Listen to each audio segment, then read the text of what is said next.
Hello, you're back with Dave and Tim at the Single Malt Review for another Midwinter Dram Special, a mystery bottling brought to us by whiskey champion Michael. Thank you again for putting this together for us. Yes, indeed. Another amble down the calm, cosy whiskey path today.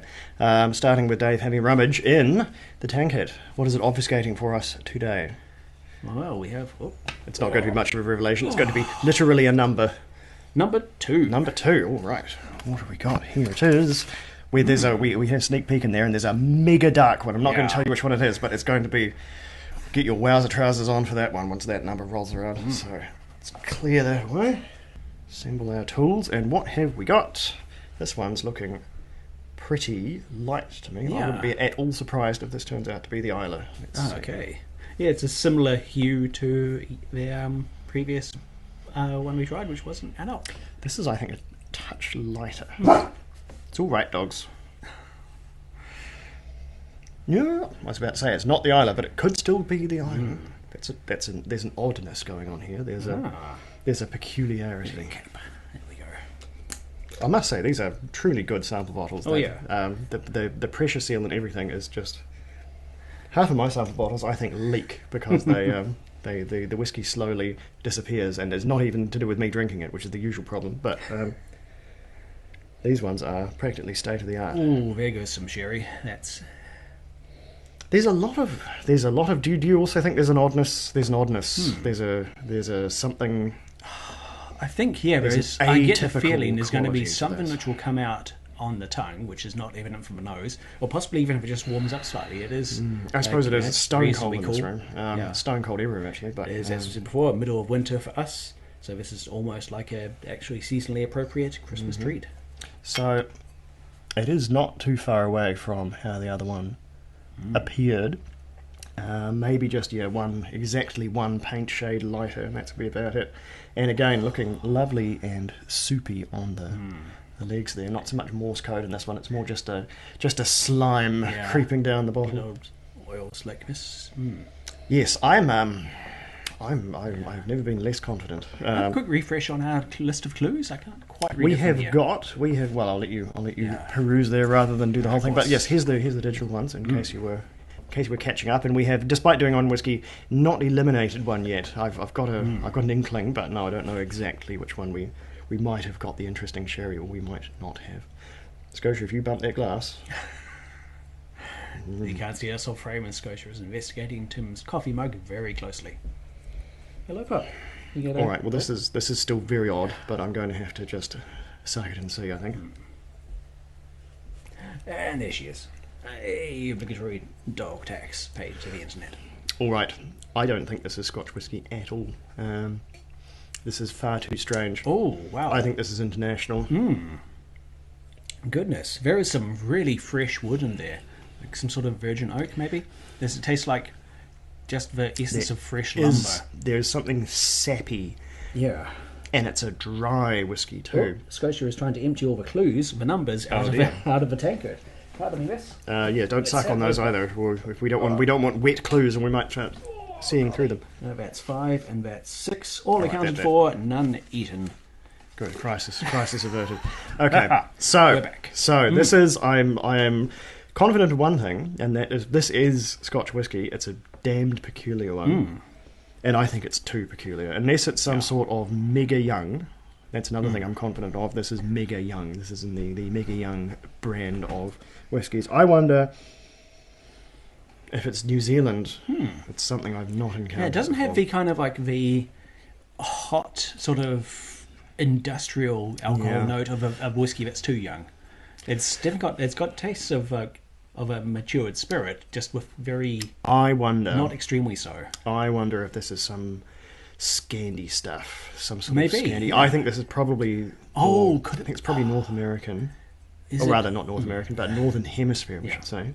I do not think this is local. It's about some of that birchwood we've encountered before, we've encountered all of those weird things out of those Scandi whiskies. Most of which were largely harmless. A couple were not, but this is not in any way super aggressive, but it is super weird. There's just something peculiar, but I don't think it's any more than 46. I don't think there's anything crazy going on with the ABV.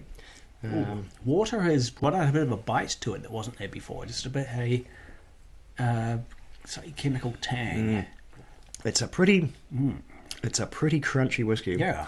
There is something very elemental to this. It's pretty rough business, really. It's definitely well. There is not 2 digits in its year. I'll give you that with extreme confidence. But as for what it is, I really can only go with. I really don't think it's American. I really don't think it's Scotch. I think it's something peculiar out of Europe somewhere. Right. Yeah, I guess other options would be, I don't believe this is Indian whiskey. There's simply not as much rich flavour as you get from even the younger. Indian whiskey is too conventional these days. It would taste, this is too divergent from Scotch. Indian whiskey Other options.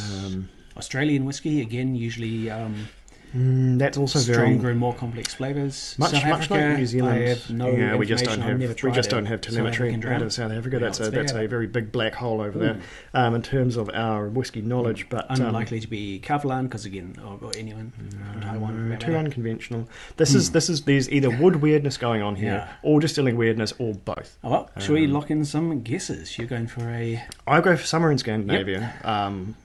I don't know, one of the many distilleries that we always get told off for not pronouncing correctly. So we'll say this is from the Tui or something. That's one we had on the radar recently. What do you think?